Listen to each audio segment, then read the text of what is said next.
The second part of this morning's workshops relates to project development guidance. Okay?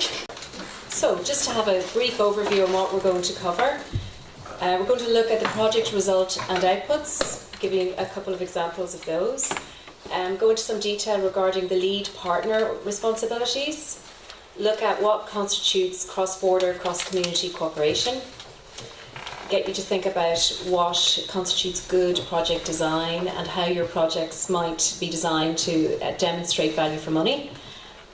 Look a little more detail at the cross-cutting themes we discussed earlier, which are sustainability and equality, and then just reflect on some lessons from the current programmes and from the SEUPB perspective, and then from the partnerships perspective as well. Okay. So, result and output indicators, and you'll have sensed this morning that these programmes, the incoming programmes, are quite different in nature to what has gone previously. And there's really, I don't think it's understating it to say that it's a paradigm shift really in terms of what we've been used to. And the way I myself have got my head around this is to consider really what a project can do for the programme, not really thinking about what the programme can do for a project. And I suppose previously we've been able to take quite a flexible approach to taking our project and making it fit within the programme. And these programmes, as I've mentioned this morning, they are highly result orientated, and the results of the programme that we will have achieved by 2023 have already been set. So in order to be successful in receiving funding from these two programmes, you really have to illustrate what your project can do to help achieve those result and output indicators. Okay, so in terms of result and output indicators, your project should have clear results, tangible outputs, which align with the relevant specific objective and link with the regional result and output indicators. So we mentioned this morning that each different theme will have a set result indicator and a number of output indicators. The project results and output should have relevant, where possible, to all the partner regions. The project design should include methods of collecting and communicating results and outputs effectively. So not only how you achieve the result and output indicators, but the methods you have in place to ensure that you can report and evidence that are crucial. Now, I appreciate that not everyone will be able to read this slide, but why I've included it is to give you a sense of the architecture of the performance framework. So each area has a specific objective. Now, I've included here one out of the Interreg themes, and that is 1.1 from research and innovation. So the specific objective for that particular area is to increase business and industry relevant research and innovation capacity across the region within two target sectors: life and health sciences and renewable energies. And you'll see there's a €45 million allocation for that. Now, the result indicator that's been selected is the annual number of peer-reviewed journal and conference publications in two target sectors: health and life sciences and renewable energy. So, with cross-border authorship and with the potential to create economic impact. So that is the result that we want to achieve from this investment. The output indicators, and there are a number there, but if we go down to just look at a couple of the larger ones there, 514 full-time employee equivalent researchers to be funded. Because it gives you a sense. Number of enterprises receiving grants, 10 enterprises. So we will start to see what the result and what the outputs, and then the actions to support those result and output indicators could include the creation of clusters which will enable the development of virtual centres of excellence within the region involving capacity and competence building. So does that give you a sense? There is a specific objective, a selected result indicator, output indicators, and guidance to you with regard to the actions that can be undertaken to contribute to those results and outputs. So for each one of the individual calls and thematic areas within the programme, this template will be applicable. Peace, and we've mentioned this morning that Peace 4 is not yet approved, But I think important at this stage to give you an indication of the types of result and indicator outputs that we'll be working with. And I think arguably it's fair to say that PEACE is a very different type of programme, and it's very different to measure kind of behavioural and attitudinal change. But this programme falls under the EU regulations like all the rest, and we have to find a way of demonstrating the impact of the programme. So within Piece 4, the result indicators will respond to relate to the Northern Ireland Life and Time Survey. So what we'll be looking to do is measure impact across areas like the percentage of people who think relations between Protestants and Catholics are better than they were 5 years ago, the percentage of people who think relations between Protestants and Catholics would be better in 5 years' time, and then the percentage of people who will know quite a bit about the culture of some minority ethnic communities living in Northern Ireland and the border counties of Ireland.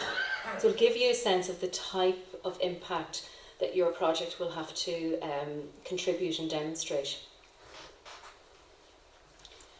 We spoke earlier about the partnership formation and the fact that all projects, according to EU regulations, have to have a lead partner. So I just wanted to give you a sense of what those responsibilities for a lead partner are. And it's quite a long list, but we'll go down through it. So forming partnership agreements, ensuring implementation of the entire project, checking project partner expenditure, risk management and financial losses, cash flow, so financing the project, management of any irregularities, publicity, monitoring and signing the project funding contract. So ultimately the project contract, it lies with you. You are the person undertaking that contract with the funding body. So obviously there are significant things to think about there, and you know, in the previous sessions we've undertaken like this, there has been quite a lot of conversation about the lead partner responsibilities, and the learning particularly from a number of groups who've had experience in this area and have administered a number of different projects is the first dimension of that for your own protection perspective, forming the partnership agreement. So while the legal agreement for the funding contract is with you, it's important that the partnership agreement that you develop and sign with your partners underpins what their responsibilities within the project are, because you are liable for their performance. So they have to be, you know, legally it's in your interest to make sure that they're committed to working through, because again you're liable for them. So that's something to consider. Cross-border cooperation, and the Commission has a regulation stipulating what they consider cross-border cooperation to be, and that states that all projects should be jointly developed, jointly implemented, and one or other of joint staffed or joint financed. So you'll see the relevant regulation listed there. But we've talked about the importance and the fact that both Interreg and PEACE are underpinned by cooperation. So your project should be developed and jointly developed from the project onset, and it should be able to evidence joint development, demonstrate joint activities in tackling a common problem or exploiting a shared opportunity. It should achieve more through cross-border cooperation than can be achieved independently, and project partners have been involved in the project development process and all stand to gain through the project activities. So that goes back to what we're saying in terms of the partnership agreement. These are long programmes that span 5 to 7 years. So in order to ensure that people remain committed, there has to be clearly evident how each of the partners stand to gain from the project. The cross-border and cross-community requirements may vary across themes, and although I've emphasised very much there the cross-border dimension, the same really applies in terms of cross-community, and you'll see the types of outputs and result and output indicators cited for the PEACE programme. Those will only be possible through partnership. So from a cross-community, the same sort of elements apply within PEACE 4. Partnership development and just things to be thinking, and I'm sure many of you have or have worked with partners that you'll be continuing to work with the past or are in the process of identifying new ones, and some things to be mindful of. capacity to manage, deliver and administer and report on what can be large, complex projects. So really give that consideration. Think about how compatible you are with your potential partners. Establish the motivation and how the proposed project will benefit individual partner organisations. Look at the competencies. And you can see, particularly in some of the larger projects, but even some of the smaller projects that are doing very challenging things, a range of different competencies are relevant, and are essential to see those projects through. And you need to have a mix of skills on your project team. And also, and even we could see this morning, even in terms of some of the feedback, you will meet challenges. So do you have the required number of competencies in your team to address those? Very useful, particularly in the larger scale projects, that people are coming into this process with some project management experience. And the experience of managing EU projects beneficial, because I think we'd all be in agreement, it's a fantastic opportunity to have what is close to €500 million coming into the region. But these projects are governed by European regulations, and there are levels of bureaucracy that we have to make our way through. So anybody coming through this without that experience, I think it'll be more challenging for them. But not essential, but at least some of the partners to have experience of managing EU projects and will be able to communicate to the partners what that entails. And then to consider, and I know this is a bit more challenging with the risk management, but you have to think about the fact that if you go out, particularly as a lead partner, you will be reputationally linked with these organisations, and you need to think from the onset how that's going to work, and will it work well, and what are the risks, and to manage those. Because we'll mention later, project partnership can't be overstated. In all of the exercises that we've done in the different areas, there are three major challenges came out, and partnership was close to the top of those. So really start to give that some consideration. Your project design, now, research and resource, and it should start to really clearly illustrate how your actions will contribute to the required results. You should have a clear plan for deliverables, but you have to be responsive. And again, we're talking about projects that span a number of years, and things change from 1 month to the next, from 1 year. So thinking of 5 to 7 years, you have to be ready to adapt. With regard to Piece 4, in terms of the design, and again, you will see this once the programme becomes available, but anyone considering or working up projects for Piece 4 at this stage, the three things, having some knowledge of the programme, that I would advise you to think about are the fact that any activity should be underpinned by purposeful, meaningful and sustained cross-community and or cross-border activity. Those will be detailed in the relevant components for each theme. But if you just think about that, so purposeful, meaningful and sustained. So you're bringing people together in areas of shared interest over prolonged periods of time. Okay, and of course your project should be designed to be achievable within the requisite timescales. Value for money has always been a consideration, but now hopefully we're emerging from a very difficult economic period, but we're still showing the scars, and it's more important than ever that projects demonstrate real value for money. Now this is just a fairly common template for looking at how you would assess value for money. So you're looking at the economy, the efficiency and the effectiveness. But in the context of these programs, we'd really encourage you to think about how the investment relates through to what actions your proposed investment will achieve and how they contribute to the result and the output indicators for that particular area of the program. Sustainable development. Now, we have obviously mentioned this in previous workshops, and the most questions related to this area were from environmental organisations, and obviously that's their business. But there can be kind of a false sense of security of thinking, well, our project is not environmental in focus. You'll recall at stage 2, sustainable development is an assessment criteria. So it's very important to think about, be it a challenging thing, but very important to think about what environmental dimension and what sustainable dimension can we bring into our project. So your projects should promote sustainable development and the creation of sustainable communities where possible, should promote environmental protection, resource efficiency, climate change mitigation and adaptation. Projects should explore the possibility of incorporating green public procurement processes and green infrastructure where possible. Now, there will be dedicated workshops for sustainable development closer to the cause, so you will get more information. And there are certainly a number of groups, NI, remind me John, NI, Environment Link, and there are a number of organisations within the eligible region who would be happy and indicated their happiness to support you in developing a sustainable dimension in your project. Okay, equality.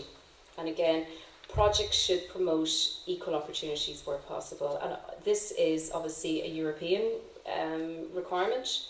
The project should prevent discrimination based on racial, ethnic origin, sexual orientation, disability, religious belief, age, all during the preparation, design and implementation stages. So as said, this is an EU regulation, but obviously there will be relevant regulation across each of the member states. In Northern Ireland we have Section 75, so to be mindful of that and really seeking to identify how your project will identify equality impacts and adhere to individual member states' equality legislation. And mindful again, this is an assessment criteria, so you need to be considering it. And similar to sustainability, that there will be dedicated project workshops closer to the time of the calls. So, things that you can be thinking about or should be thinking about at this stage of the pre-application phase. So, partnership formation. So really getting into the detail of how your partnership will work, who will lead it, who will be the partners, what will their roles be. Resource the project planning process. And I suppose I can't emphasise that enough, having seen a number of different groups now starting to configure and all very eager to move things on, and then they put dates in the diary to do X, Y and Z because nobody's coordinating. There isn't a central point of coordination. Things maybe aren't moving at the pace that they should. So where possible, to resource or give someone the responsibility at this stage of coordinating that process. Research all aspects of the project model. And I suppose I would have seen this in terms of some of the work I would have done with Interreg 5, where people come with a project and they think it's fantastic, and often it is, but because maybe they haven't looked at all aspects or consulted widely, they're doing things that other people are already doing, they're running over that, or they're not looking at ways to synergise and partner with other people aiming to do the same thing, and that can have an impact on your project. So at this stage, where you're really looking at refining the concept, it's very important to look outside your own organisation. Now, develop detailed costs. And I know that sounds very simple, it is anything but, and albeit a challenging process, the more you can have done at this stage of the process to have a good grasp on what the costs of your project are going to be, the better. We've indicated that there's a two-stage application process. When we get to stage 2, your project costs will be set, and there won't be the opportunity to amend those moving forward. Okay, so the more you can be doing at this stage. Generate internal and external support. Now, we talked about the challenge of delivering these projects over a period of time, and on that basis, internally. So you may think it's a great idea, but other people within your organisation are going to have to feel similarly. And the same, it's important for you to kind of test at this stage the impact of what your project and the likely uptake by looking outside and getting other people to support what you're thinking of doing, and bidding in and giving their view, and making sure that what you're doing will be supported once it's operational. Identifying your match funding sources. So we will be talking a bit more about match funding this afternoon, but mindful of how you might meet within Interreg that 15% match funding requirement. We've talked about the sustainability and equality dimensions, so just start thinking about those now. And I think in another workshop we somebody indicated that if you think it's not relevant to you, then you're just going to have much more of a challenge to identify how those two areas are. So it's important to start thinking about them now. Start to consider how the timeline of your project and the development phase, but also then the implementation. So how long you think it's going to take to deliver your project, and mindful of, and I suppose building off experience on previous programs, people will think, well, we'll get person X in place in March, and then they come to March and they realise, my goodness, we've a 3 month recruitment process. So all of those things, because they will have a knock-on effect on not only the duration of the project, but likely the budget. So you need to be thinking about things like that. And then we've talked about identifying any risks and developing risk mitigation strategies now. Okay. Lessons from the current programme. And I suppose these are really from the experience of SEUPB and my own experience of working with particular Interreg with some peace programmes projects as well. Top of the list is procurement. And procurement presents a real challenge across a variety of different projects, and it's important at this stage to think about preparing a plan to ensure that you are compliant and ensure that you can be as expedient as possible, because a lot of you will know that procurement has been the #1 cause of ineligible expenditure. So really important to start thinking about that now.